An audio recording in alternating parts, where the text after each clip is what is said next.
em volta dele. Mas o meu esposo, ele é ser humano também. Eu preciso também cuidar do meu esposo. E um dia, olha o meu cuidar. Um dia, já há 3 anos nessa situação, perto dos 4 anos, né? Esse intervalo até os 18 que eu digo, que eu ainda não podia internar na marra. Pensamento meu, que eu não sabia, né? Depois eu descobri. Então, eu cheguei no meu esposo, já há 4 anos no sofrimento, e disse assim para ele: amor, eu orei e pedi para Deus uma direção. Eu não sei se eu estou certa ou estou errada, mas eu quero conversar com você. Eu não aguento mais ver você sofrendo desse jeito, você virando de lado, chorando. Ele chorava. Tinha de madrugadas que um olhava para o outro e dizia assim: o que vamos fazer? Como Paulo e Silas na prisão. Ele falava: vamos orar. Ele dobrava o joelho de um lado, eu dobrava ali do lado dele, nós orávamos. Até o Lucas aparecer em casa e daquele jeito, e querendo mais drogas e mais drogas e mais drogas, e não tinha limite, o seu corpo não tinha limite. E ele ficava ali estendido no chão, até a hora que o seu corpo cansava de tanta droga. Eu falei assim: olha, esta prova é minha.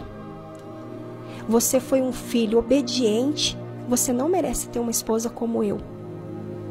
Eu tenho muito amor por você. E por eu ter muito amor por você, eu te despeço para ir embora. Você quer ir embora, viver a sua vida? Porque você não é obrigado a passar por isso. O filho é meu.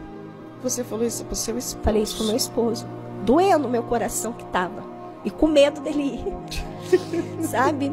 E ali dentro de mim eu dizia assim: é meu filho, não é seu. Você não é obrigado a passar por isso. Você é muito bom. O que a sua família vai pensar? Vendo você sofrer desse jeito, você não merece. Você orou tantos anos, 15 anos para ter uma esposa. Olha a esposa que você tem. Aí ele olhou para mim e disse assim: quando eu me casei, e Deus falou que ia me dar uma esposa, que não seria fácil. Hoje eu entendi. E naquele altar, eu fiz um voto com o Senhor. Eu disse assim, que eu honraria a minha esposa na tristeza, na dor, na alegria, na doença, até que a morte separasse, até que o arrebatamento nos separe, mas lá no céu a gente vai estar juntinho. Meu Deus! O Lucas não é só seu filho, o Lucas é meu filho. E essa prova não é sua, ela também é minha. E nós começamos a lutar pelo Lucas, eu e ele. E aí quando o Lucas completou 18 anos, eu fui me informar numa clínica que eu poderia fazer a remoção dele, né? E nós fizemos assim. E por esses 4 anos, porque eu e ele sofremos? Porque nesses 4 anos eu não quis procurar o pai e contar pro pai dele. O pai Lucas não sabia, eu não queria contar. Porque como havia uma mágoa no coração do Lucas, eu achei que isso ia agravar mais ainda. O meu esposo me orientou. O meu esposo falou: Silvana, nós vamos ter que conversar com o pai dele. Essa semana a gente espera e conversa com o pai dele, porque o pai dele tem que saber, ele tem que estar presente, ele tem que nos ajudar. Sim, sim. E naquela semana o meu esposo chamamos o pai dele, conversamos e contamos para ele.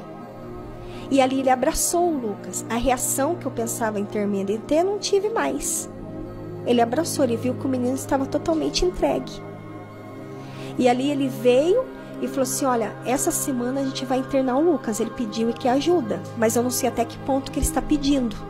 Então a gente vai precisar da sua ajuda para internar. Você vem para nos ajudar? Ele falou: venho. E ele veio naquela noite. E naquela noite de uso que o Lucas usou, ele chegou em casa. Nós colocamos o Lucas dentro do carro, eu, meu esposo e o pai do meu filho, e fomos para uma clínica. Então eu tive que ser forte no meio do caminho. Por 1000 vezes pensei em voltar, buscá-lo para ficar comigo, mas eu tive que ser forte e ir embora para casa. Que dor, hein, Silvia? Foi uma dor terrível, que dentro do carro chorávamos nós 3. O pai dele atrás, o meu esposo do lado, e nós 3 chorando no volante. E eu com aquele desejo de voltar a buscá-lo. Eu vou buscar. Mas eu não podia buscar. Porque ia continuar ali e poderia ser dali para pior.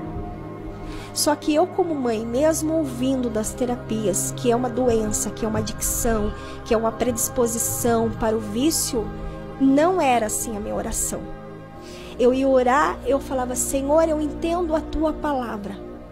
Eu estou vivendo hoje com uma mulher do fluxo de sangue, que ela já tinha gastado todos os seus recursos na medicina, porque a Bíblia diz que ela gastou tudo que ela tinha. Eu já gastei com meu esposo tudo que nós tínhamos. Fomos para casas melhores, para lugares melhores, tirar o Lucas do ambiente, tudo eu fiz. As estratégias que eu ouvia lá, eu comecei a fazer tudo que era passado, todas as informações eu comecei a fazer. Eu falei, Senhor, mas eu creio na tua cura. Eu creio que o Senhor pode entrar na vida desse menino de uma forma sobrenatural, que ele entenda e que ele queira o tratamento, que ele queira ser curado. Porque até agora foi as minhas forças. Eu quero que ele seja curado, mas ele ainda não declarou, eu quero ser curado. Liberta ele dessas mágoas. E quando ele saiu dali, ele começou, a quinta vez, ele começou a entender o caminho. Que a clínica desintoxicava ele. Mas o caminho para ele não usar mais estava com ele. Ele tinha que rejeitar amigos que usa. Ele tinha que parar de frequentar os lugares que usa. Ele tinha que buscar uma vida espiritual que foi ensinado a ele. Então foi a hora que ele começou a busca dele. A hora que ele determinou, eu não quero mais isso para minha vida, sabe? E aos meus olhos parecia ele não ouvir, sabe? E quando foi essa última internação, que ele saiu desta clínica, ele com o pai dele teve um encontro sobrenatural. Um dia ele sentou com meu esposo na mesa e disse assim, Ednelson, eu só queria ser amigo do meu pai. O Ednelson falou assim, fale tudo isso que você falou para mim e converse com o teu pai. Fale para ele tudo que você sente.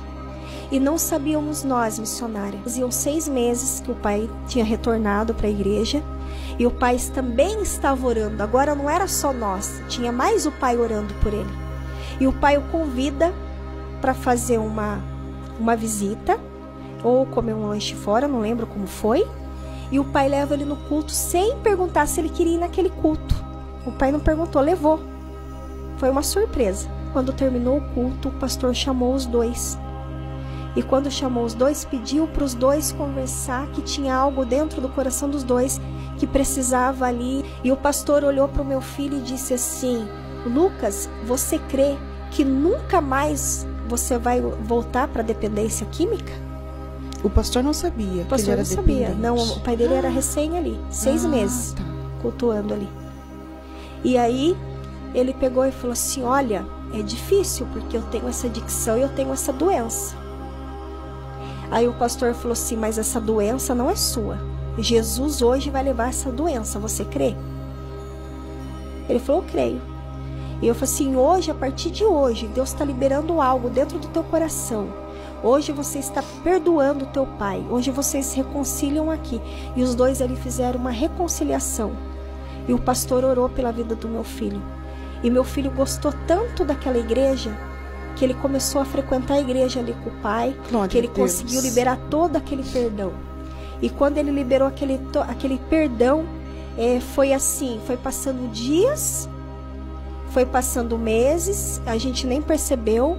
Quando foi mês passado, eu falei para o meu esposo, amor, tem noção que o meu filho está indo para 11 meses sem uso? Agora a mãe que vai indo pregar chega em casa, às vezes se depara com o filho no culto da tarde, no culto da manhã. Se depara com o menino sorrindo dentro de casa, falando 24 horas que me ama. Se depara com o menino alegre, que conversa com o padrasto, que respeita o padrasto, que conversa com meus pais, que resgatou valores dentro da nossa casa. Glória a Jesus. Então hoje a gente tem uma vida assim transformada por Deus. Aquele lugar onde eu passava, que me desonrava, hoje eu passo e eu conto o meu testemunho, que Deus mudou meu filho. Uma família restituída. Hoje eu posso dizer, a nossa casa o serve hoje. Porque não tinha isso.